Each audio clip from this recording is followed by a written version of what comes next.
Hello मित्रमंडळी, कशा आहात तुम्ही? जबरदस्तच. आणि मी अँकर परेश पुन्हा एकदा तुमचं सगळ्यांचं स्वागत करतो तुमचाच आवडता कार्यक्रम म्हणजेच चला काय बोलूयामध्ये. तर मित्रांनो, तुम्हाला माहिती आहे मी कधी आलो म्हणजे काहीतरी विषय घेऊन येत असतो किंवा सेलिब्रिटी आपल्यासोबत असतातच. आणि असं दिसलं म्हणजे विषय 100%.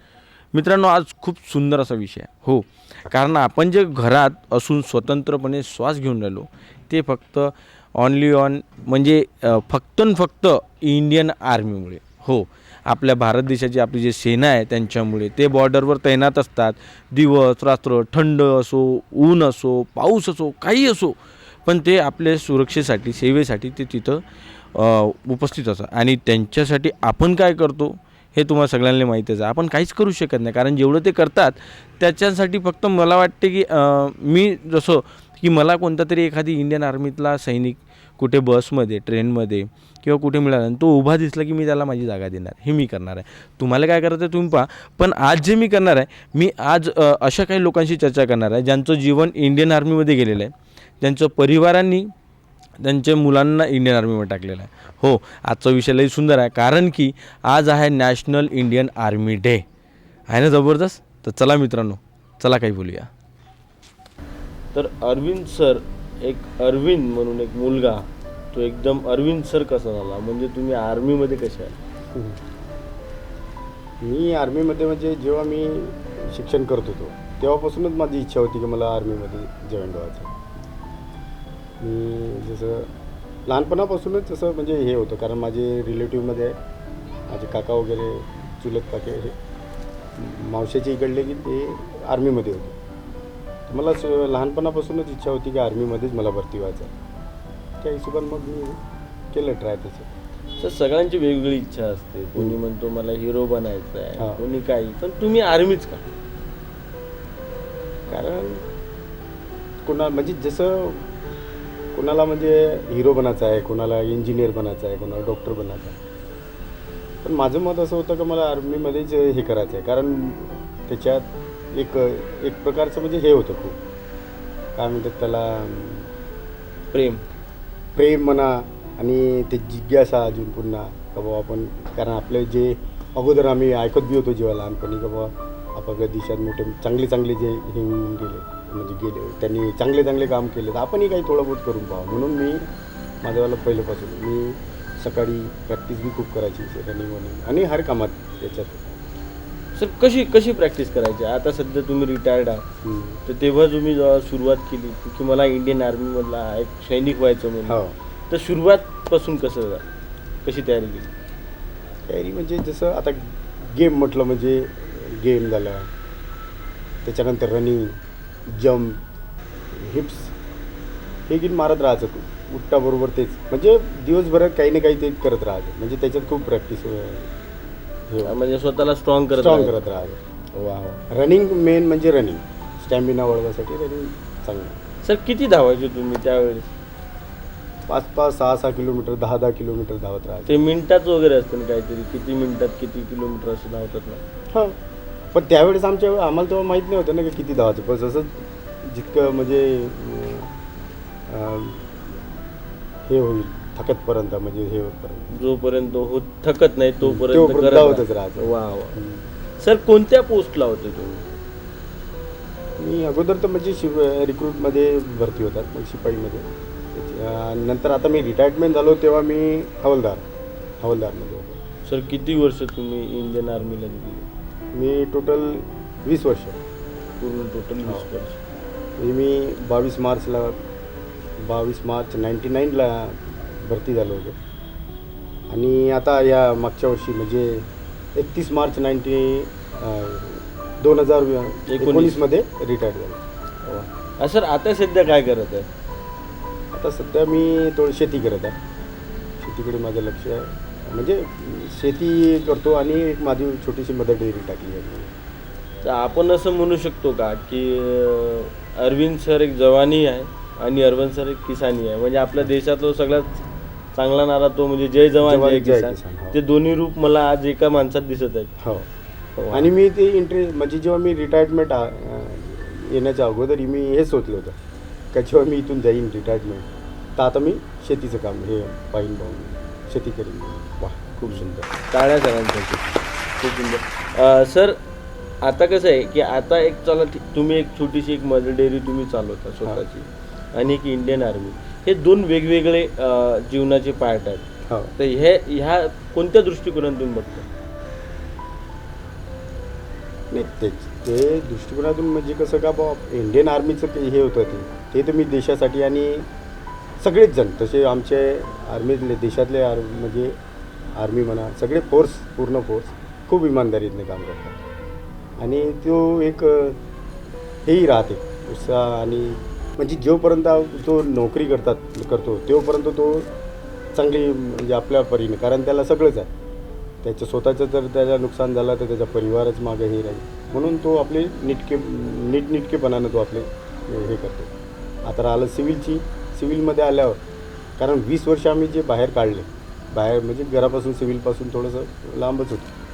आता इथं आल्यावर इथं थोडंसं आता मला त्यांना 1 वर्ष झालं त्याच्यात जज म्हणजे तितकं आम्ही लवकर डेव्हलप होऊ नाही शकत कारण इतके बाहेर गेल्यानंतर जर आता आला तर आता हळूहळू आम्हाला ती इच्छे सवय होईल असं होती कारण कुठं गेलो काही असं म्हणजे सिव्हिलच्या सोबत थोडंसं लिंक आमचं 20 वर्षापर्यंत हे झालं होतं तुटला होता तर आता सध्या थोडा आम्हाला एखादी त्याच्यात एक फरक आहे ना की तिथं डोंगर चढा लागत होती इथं पायऱ्या चढा लागत फरक आहे. तो फरक तर नाही म्हणा पण कसं इथचं म्हणजे सिव्हिलियनचं आता एज्युकेशन चांगलं झालं आहे हे आहे सगळं नेट चालू झालं आमच्या वेळेस तेवढं नाही होतं तेवढं म्हणजे आम्ही ज्या वेळेस भरती झालो 99ला हां त्यावेळेस नाही होतं नाही होतं पण कमी एकच मोबाईल तोही छोटासा असं चालत राहतं. आता सगळं हे झालं डेव्हलप पण इथं याच्यासोबत ॲडजस्ट करायसाठी आम्हाला थोडंसं आणखी 1-2 वर्ष हे होईल आणखी 1-2 वर्ष होईल तेव्हा जाऊन कुठंतरी वाटलं की नाही आता सर्वसाधारण सर्व बरोबर आहे. हे होऊन जाईल.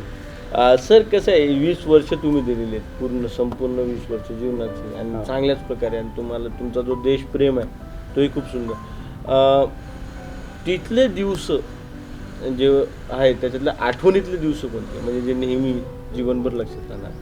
नाही तिथं तर जे आर्मीमध्ये हे केलं मी सर्व्हिस आणि त्याच्यात मी ज्या माझी मित्रमंडळी होता म्हणजे आमच्या फौजचे सगळे जण होते त्याच्यात खूप म्हणजे असे हे आले होते आम्हाला पण त्याच्यात एक दोन अशा आहे घटना खूप आहे ते सांगायसाठी खूप वेळ होईल पण क्वचित आहे जे आम्ही विसरू नाही शकत कारण तिथं मी तर नाही विसरू शकत कारण आम्ही 2-3 असे मित्र होतो.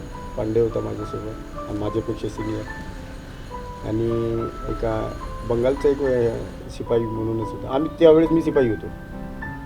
हे 2002ची गोष्ट आहे ते कुपवाड्याला होतो मी त्यावेळेची बर्फ वरून पडत आहे आम्ही संध्याकाळच्या वेळेस जेवण करत होतो आणि बुखारीमध्ये मग तिथं काय बर्फ पडल्यावर शेकासाठी बुखारी वगैरे राहतात प्रत्येक याच्यासाठी पोस्टमध्ये राहणं तर तिथं आम्ही पोळी रात्रीच्या वेळेस आमचे जे बडी होते आणखी सोबतचे होते त्यांना पोळी वगैरे गरम करून ठेवायचं बा साधारण हालाकी जेवण वगैरे सगळं बनते पण जेवण बनल्यानंतरही ते थंड खूप आहे बर्फ खूप आहे तर आम्ही बंकरमध्ये बसून आपलं हे करत होतो पोळ्या वगैरे तर ते चिल्ड आणि देवदारचे तिकडे खूप झाड आहे ते झाड एक आमच्या बंकरवर पडलं असं पूर्ण झाड आमच्या बंकरमध्ये पडला होता बर्फवरून चालूच होती रात्रीचं 7:30-8चा टायमिंग 9 म्हणजे तिकडे अंधार खूप होऊन जातो तर त्याच्यात तो पडल्यानंतर आमचा पूर्ण बंकर बसला पण एवढं बरं झालं आमची किस्मत चांगली होती तेव्हा की 2 असे डबल बेडचे चारपाई होते अगोदर वर एक खाली एक असे लोह्याचे त्याच्यावर तो येऊन आदळल्यामुळे तो त्याची काही फांद्या वगैरे ते एक माझा जो बडी होता म्हटलं एक बंगालचं त्याचं आता नाव मी विसरलो त्याला थोडंसं इथं खूप चोट आली होती पूर्ण बर्फ आतमध्ये आला होता म्हणजे त्यावेळेस आम्ही नेमकं मरता वाचलो ना खूप असते म्हणजे कठीणच होतं दिवस तेही कठीणच असतं खूप तिथे सगळ्याच गोष्टीतून तिथे कठीण आहेत. वा एवढं म्हणजे हे सगळं तुम्हाला आहेत जीवनाचा एक्सपिरियन्स चांगलाच गेला चांगलं. सर मी काय म्हटलं आता कसं आपण सर्वसाधारण जसं आम्ही आहोत तर आम्ही आपल्या जीवनात काही जसं वाढदिवस असला किंवा काही असलं तर आपण सेलिब्रेशन करतो पार्टी करतो. हो तर सैनिकांच्या जीवनात पण पार्टी होते का? हो आम्ही बी तिथे प्रत्येक प्रोग्राम प्रत्येक हे फंक्शन चांगल्या पद्धतीने तिथं पार पाडतो कशी कशी होतात सर पार्ट्या कशा आहेत? आमच्या इकडे कसं आहे एकदम चिकन मटन एकदम दारू फिरू असते, तुमच्याकडे पण असते का? नाही, आम्ही तिथे बडाखाना म्हणून करतो. बडाखाना हां, म्हणजे म्हणजे ते जसं 15 ऑगस्ट 26 जानेवारी, पुन्हा आता जसं संक्रांत आलं होतं, संक्रांत झालं, दिवाळी झालं, गणपती झालं, म्हणजे जितके बी प्रोग्राम म्हणजे हे होते कार्यक्रम होता ते आम्ही सगळे संध्याकाळच्या वेळेस हे करतो सगळे. त्याच्यात मग आम्ही बडाखाना म्हणून हे करतो. त्या बडाखान्यामध्ये आमचं सगळं जितके बी आमचे फौजी मित्र आहेत सगळे आम्ही त्याच्यातलं जसं दिवाळीचं असलं कोणतेही हे असलं की फर्स्ट क्लास जेवणामध्ये सगळे मिठाई वगैरे बनवून सगळं व्यवस्थितपणे आम्ही ते एन्जॉय करतो त्याच्यात. सर हे जे आहे बाकी बनवायचं वगैरे म्हटलं किंवा मिठाई वगैरे हे काही हे बनवत कोण होते तुम्ही? आमच्यासोबत पार्सल रेडीमेड आहे? नाही, आमचं स्वतः काम आम्ही स्वतःच करतो तिथे. स्वतःचे स्वतः करून घ्यायचे? स्वतःच करतो आम्ही. मग सर तुम्ही ते संक्रांतीचे फराळाचे बनवत होते? हो, त्याच्यात मग असे कोणी जसं माहिती राहतं ना, हर एक स्टेटचा अलग वेगवेगळा व्यक्ती राहतो. हो, जसं आता आम्ही महाराष्ट्रीयन आहे तर त्याला माहिती आहे बाबा इकडे हे हा बनवू शकते आणि तर्री तो- पोहा. त्याला मग आलू पोहा झाला, तुमच्या पुरणाच्या पोळ्या झाल्या, पुरणपोळी. हो, पुरणपोळी झाली, त्याच्यानंतर कोणी हे समोसे झाले, हे हे सगळं म्हणजे जे जो item. ज्या स्टेटमध्ये राहतो तो त्या हिशोबात. आता ग्रुपमध्ये राहिला तर ग्रुपमध्ये मग आम्ही ते एक जण त्याला त्याची ड्युटी मग स्वतः थोडंसं ॲडजस्ट करून आम्ही त्याला तो हे करायला वा. लावतो. नाही तर तसं तर पूर्ण जणांसाठी जेवण बनवण्यासाठी असतातच म्हणा सगळे, म्हणजे कुक वगैरे असतातच त्याच्यात, त्यांचे हेल्पर बी आम्हीच राहतो सगळे, म्हणजे स्वतःचे आम्ही तिथेच करतो, सगळेच काम आम्ही स्वतः करतो. सर तर मग हे काय म्हणतात पुरुष वर्ग, पुरुष सैनिक आणि महिला सैनिक हे म्हणजे एकाच याच्यात राहतात की वेगवेगळे असतात? नाही, सैन्यामध्ये ते नाही, हे नाही आहे, मुली नाही, मुली नाही. नाही, ते ऑफिसरमध्ये आहेत. हां, ऑप्शनमध्ये. ऑफिसरमध्ये याच्यात नाही आहे. शिपाईमध्ये नाही. मग ते तसे आतापर्यंत आहे नाही, पण काही डॉक्टर वगैरे आहेत ते आहेत, तसे आहेत, नर्स वगैरे. बढिया आहे, चांगलंच प्रवास आहे सर तुमचा आठवणीचा. हो, आज नॅशनल इंडियन आर्मी डे आहे. हो. तुम्हाला खूप खूप शुभेच्छा. धन्यवाद. आमच्या काही प्रेक्षकांना काही सांगू इच्छिता का? प्रेक्षकांना म्हणजे हो सांगायचं म्हणजे असंच की सगळ्या म्हणजे जे यंग जनरेशन आहे त्यांनी माझ्या याच्यामुळे तो फोर्सच जॉईन करायला पाहिजे. वरून असंही नाही म्हणता येत की बाबा तू फोर्सच कर, त्याला त्याच्यात इंटरेस्ट बी पाहिजे सगळ्या याच्यात. कोणी जसं डॉक्टरमध्ये डॉक्टर व्हायसाठी करता, कोणी इंजिनियर करायसाठी करता.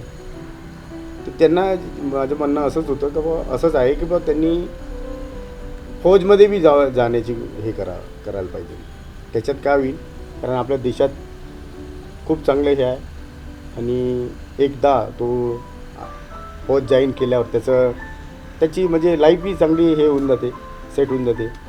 त्याच्यानंतर देशाचंही हे करायला, देशासाठी बी तो काही ना काही म्हणजे नाही जास्त करू शकत, तो जितकं तो करू शकते तेवढं देशासाठी केलं तर ते बरंच आहे. म्हणून माझं हेच राहील का बाबा तुम्ही फोर्समध्ये बी जाण्याची हे करा. बाकी तर तरी बना म्हणा, जसं तुम्हाला माझ्यासारख्या अँकरही बनू शकतात तुम्ही. हो, अँकर बनवू शकतात.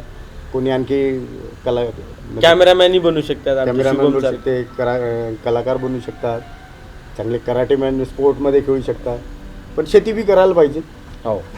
शेती बी करायला पाहिजे. देशाचा सन्मान, देशातल्या ज्या वस्तू म्हणजे जवान आणि किसान ह्या दोघांना आपण नेहमी सपोर्ट असायलाच पाहिजे. सपोर्ट असायला पाहिजे. चला मित्र, त्याचमुळे मी त्याचसाठी मी जवानाचं आतापर्यंत काम केलं. आता माझं लक्ष किसानाकडे, शेतीकडे. धन्यवाद.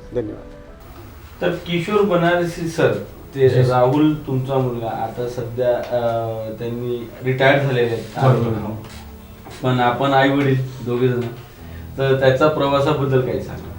त्याच्या प्रवासाबद्दल असं आहे की तो 2002 मध्ये लागलेला आहे आणि त्याच्यापूर्वी कसं तो बास्केटबॉल नॅशनलमध्ये होता, नॅशनल झालेला.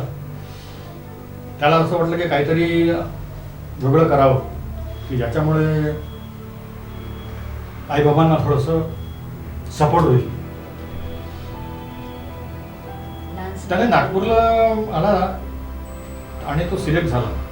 नंतर त्याने ट्रेनिंग केली जबलपूरमध्ये, 6 महिने तिथे काढले त्याने.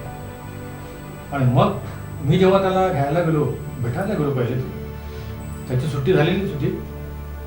तो म्हणाला बाबा इथे माझ्यासोबत जे 5-6 लोक आले होते त्याच्यामधून फक्त मीच आहे इथे, बाकी सगळे लोक निघून गेले. आणि ट्रेनिंग सुद्धा मला इतकी म्हणजे हार्ड वाटली, पण मला तो करायचा आहे. मी त्याला म्हटलं, हा तुझी इच्छा असेल तर कर, कारण कसं आहे, एक वेळ तू ज्या माध्यमामध्ये पाऊल टाकलेलं आहे ते पाऊल मागे घ्यायचं नाही. तो म्हणाला, बाबा मी करून दाखवीन. हाँ तो क्या हुआ क्या है कि भाई जब मैंने उसको ऐसा बोला, पूछा कि बेटा सही में तू दिल से बोल रहा है कि मुझे ऐसा लग रहा है कि तेरे चेहरे से देखकर मुझे यूँ लग रहा है कि तू परेशान है बेटा.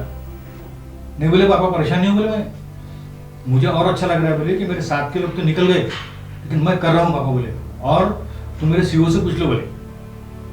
मैं वाकई में उनके सीईओ से पूछा तो बोले इतना अच्छा लड़का है आपका बोले, और बास्केटबॉल इतना अच्छा खेलता है बोले कि सारे मेडल हम इसे छोड़ने वाले नहीं है बोले. अगर चाहे कि मैं छोड़ता हूँ, हम इसे पकड़ के बुला लेंगे. इस प्रकार से भी उसकी एक ऐसी जर्नी शुरू हुई. साल भर के बाद में परेशान वो कम था, हम लोग ज्यादा परेशान थे, क्योंकि ना उससे बातचीत हो रही थी. अलग अलग ठिकान पर गया वो, कुपवाड़ा, माची, बहुत गया वो. कई बार तो ऐसा हुआ कि वो पहाड़ों पर ऊंची पर रहते थे, हमको बताता भी नहीं था कि हम कहाँ हैं. उसका जब साथी ऊपर से जब नीचे आता था तो उसको हमारा नंबर देता था. हमारे पास टेलीफोन नहीं था, तब मोबाइल भी नहीं थे. हमारे बाजू में दूर एक जगह पर टेलीफोन था, लैंडलाइन. वो आते थे, अरे भाई तुम्हारे लड़के का फोन आया, तो हम जाते थे, हम सुनते थे. फोन लड़के का नहीं आता था, उसके दोस्त का आता था कि अंकल उसको आने को ना 1 महीना टाइम लगेगा लेकिन वो बहुत ठीक है. हम उस आस पर रहते थे. ऐसा हमने बहुत समय गुजारा. और 2012 में जब मैं छुट्टी पे आया था तो मैंने उसकी शादी का उसको बोला था. 2012 में उसकी एमपी की एक लड़की, बहुत अच्छी लड़की, हमारे बिल्कुल मेरे लड़की की जैसी, उससे उसकी शादी होगी. लेकिन वो अपने वहां ले जा सका नहीं 2 साल तक. लड़का भी उसका हमारे पास ही, वो आता था, मैं देखता था कि जब ट्रेन पे छोड़ने जाते थे तो मेरी बहू उसकी हालत में देखता था, वो भी आंसू भरा चला जाता था. लेकिन हमने कैसे कैसे वो दिन पास किए. और आज वो रिटायर हो गए. रिटायर होने के बाद में मेरी एक लड़की है, मेरी लड़की दुबई में है भी. भगवान की मेहरबानी से दामाद भी मेरा बहुत अच्छा है. दामाद भी नागपुर का ही है और दोनों दुबई में काम करते हैं. मैं बहुत मामूली हैसियत का आदमी. मैं सन 14 में अमरावती से नागपुर आया व्यवसाय के लिए. मैं मेरे लड़की की शादी ढंग से नहीं कर सकता था. मेरे बच्चे ने पूरा रिटायरमेंट का पैसा तो मेरी लड़की की शादी भी लगा दिया. आज मेरा लड़का परेशान क्योंकि उसको नया जॉब ढूंढना है. कर रहा है, बहुत कर रहा है, जी तोड़ मेहनत कर रहा है और भगवान उसको यशस्वी करे. मेरी यही इच्छा है. नाही ते यशस्वी राहणार. कार से लेके हर चीज दिया, बहन को जरा भी नहीं दुखाया, और आज भी बेटा के सिवा बात नहीं करता. ये रियल है, मतलब ऐसा नहीं कि हम बनावटी बातें बोल रहे हैं, ये रियल में है. उससे छोटी है वो, लेकिन ऐसे बेटे बहुत ही कम देखने को मिलेंगे. मैं बहुत प्राउड फील करती हूँ मेरे बेटे के लिए और बेटी के भी लिए. आई आता वडिलांची भावना तर बाहेर आल्याच आहे. आणि तुम्हाला एक प्रश्न विचारतो की जेव्हा तो बाहेर जायचा तेव्हा सून नव्हती. एक चांगला जवान मुलगा, आपल्या 20-22 वर्षाचा जो असेल, 19 वर्षाचा मुलगा तुमच्या घरून तो जाणार आहे आणि तो बॉर्डरवर जाणार आहे. आणि तिकडे काय होते ते आपण नेहमी टीव्हीवर बघतच असतो. तर त्यावेळेस कसं वाटत आहे आईला की माझा मुलगा चाललाय? मुझे तो बहुत मतलब दुख होता था, लेकिन हमारी परिस्थिति थी बहुत नाजुक। तो वो देखकर वो कई बार बोलता था कि मम्मी बहुत कठिन ये है। तो मैं बोलती बेटा तू आजा, जैसे भी होगा अपन यही करे, मतलब यही न करना कुछ, और भले ही आधी रोटी खा के ये करेंगे लेकिन अपन ऐसे समय निकालेंगे। वो बोलता था नहीं मम्मी, इसमें बहुत इज्जत वाली नौकरी है ये, मैं ये करूँगा, आप मेहनत करके हमको इतना ये आगे ये किए है, मैं मेहनत करूँगा और कुछ मतलब बनूँगा।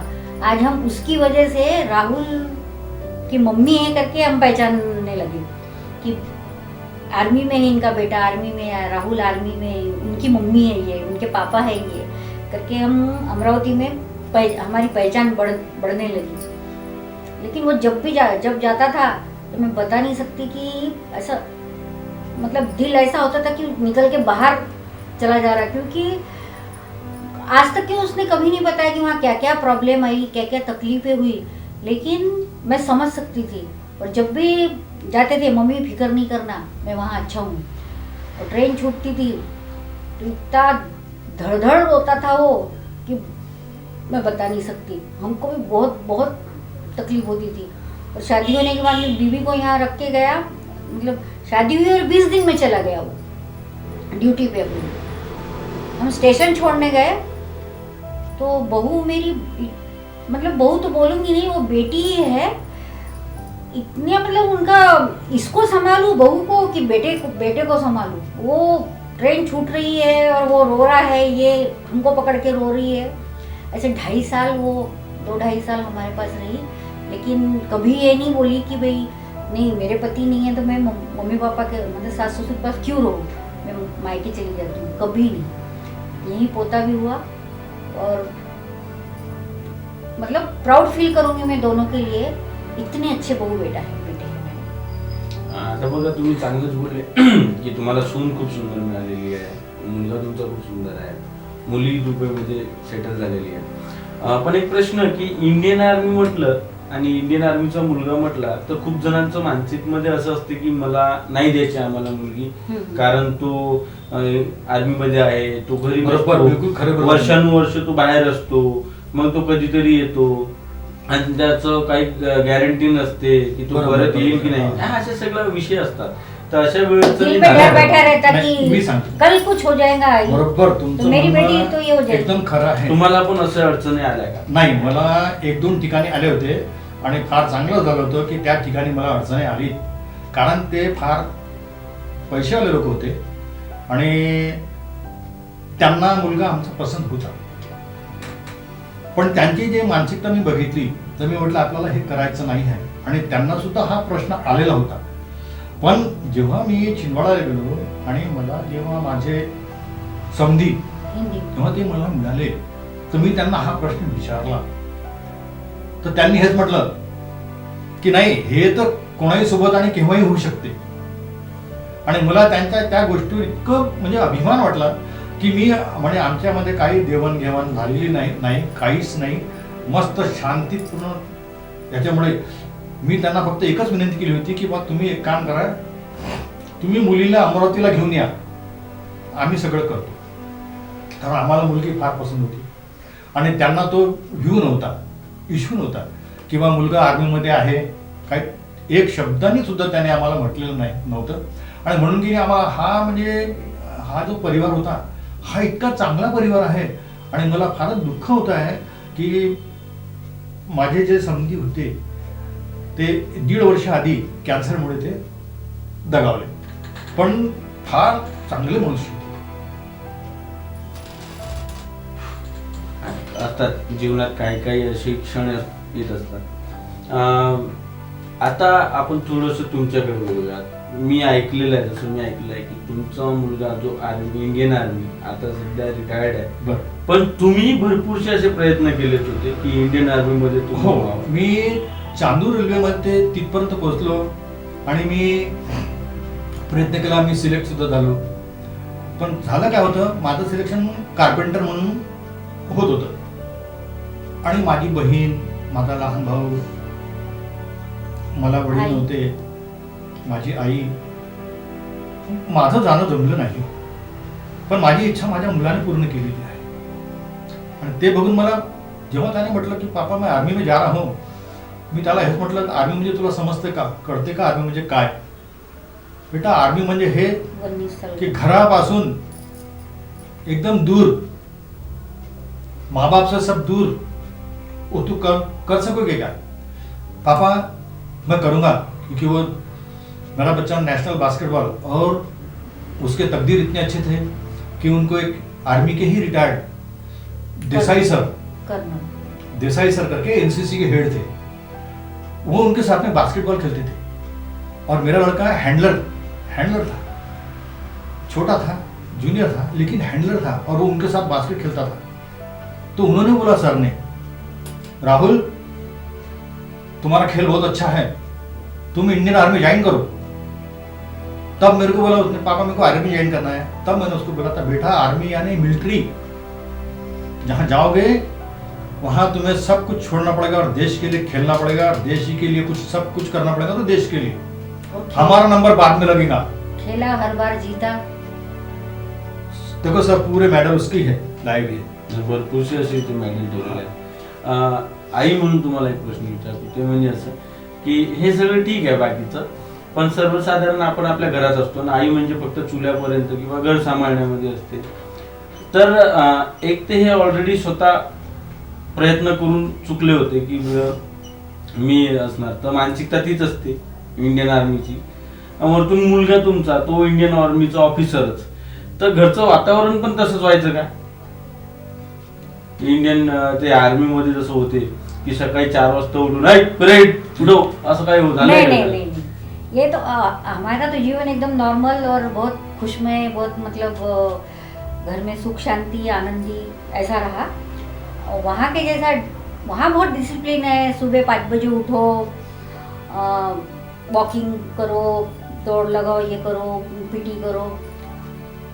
यहाँ घर में ऐसा वातावरण नहीं है. घर में एकदम नॉर्मल वातावरण है. आणि ते असं एक विचारतो, म्हणजे दोन सारखेच वडील आणि मुलगा सारखाच, हे जेवणात यांना कसं काय आवडायचं? म्हणजे काय ते कधी आता रिटायर झाल्यानंतर त्यांनी कधी असं म्हटलं का, नहीं हमारे उधर में ऐसा मिलता था, यहाँ पे तुम ऐसा बना के देती, असं होते का? चर्चा करता है की आमच्या इकडे तसं भेटत होतं, तसं बनवून देणं आई वगैरे. हाँ हाँ हाँ बिल्कुल बोलता है कि मम्मी वहाँ पर ना ये वाली सब्जी ऐसे से ऐसी बनती थी, आप बना के देखो.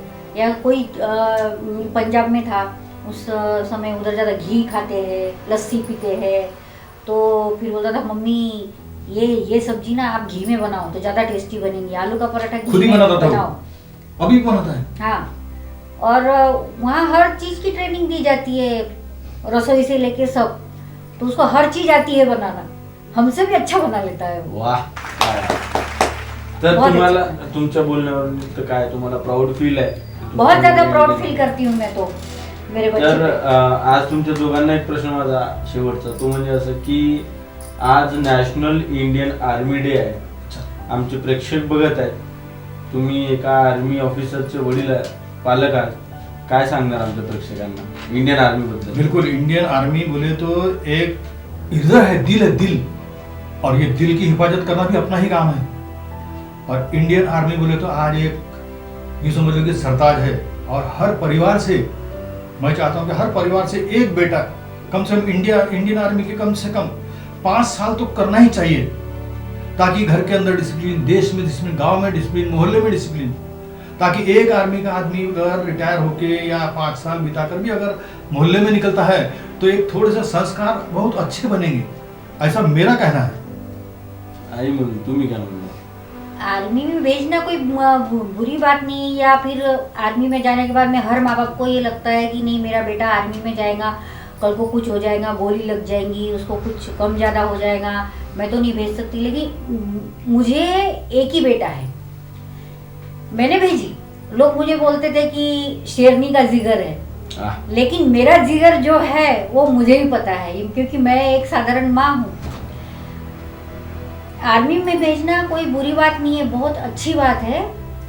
ये दिल में कभी भी नहीं लाना कि मेरा बेटा आर्मी में जाएगा, देश की सेवा करेगा, कल को कुछ कम ज़्यादा हो जाएगा तो मेरा तो एक ही बेटा है, मैं नहीं भेज सकती. ये बिल्कुल गलत बात है. देखो होना है तो वो कल भी होगा, घर बैठे बैठे भी हो सकता है, ठेस लग के भी कुछ हो सकता है।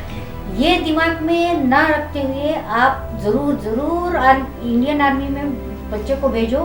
देखो उसकी लाइफ, वो एक जाता है लेकिन 10 की लाइफ बनती है।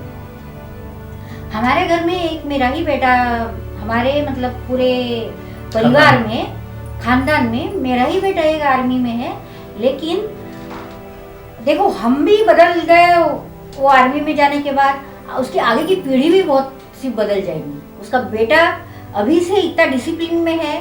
बंदूक, हाँ वो तो बंदूक के तो है ही है उसको, लेकिन वो बाकी भी बातें जो तो पायलट बनूंगा। अभी छोटा है, लेकिन जो बातें करता है तो वो मुझे ऐसा लगता है कि बाकी बच्चों से बहुत अलग बातें करता है। और मतलब पापा के साथ बाहर गाँव रहा हुआ है, 5 साल मेरी बहू उसके साथ रही है बाहर गाँव। तो वो सब वो देख देख के वो बंदूक कैसे चलाना, और उसके बाद में बहुत सारी ऐसी बातें अच्छी करता है कि हमारे यहाँ पर आजू बाजू के पड़ोसी बोलते कि इसकी बातें सुनते ही रहो, ऐसा लगता है। आर्मी में भेजना कोई बुरी बात नहीं है, जरूर जरूर आप भेजिए अपने बच्चे को। ये किसी का सुनना भी नहीं। और जो आप टीवी में देखते हो, पेपर में पढ़ते हो कि आर्मी वाला ऐसे ऐसे होगा, शहीद हो गया, ये हो गया, वो हो गया।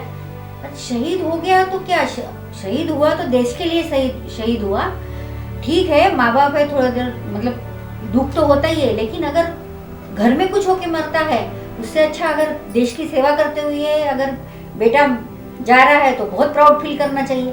क्या बात आहे, एक बार जोरदार टाळ्या अशा आहे वगैरे, खूप ज्वलंत आहे, खूप चांगले आणि सुंदर तुमचे असे विचार आहे। आपण तिघं मिळून आपल्या इंडियन आर्मीच्या सगळ्याच जवानांना आपण जय हिंद म्हणू। जय हिंद।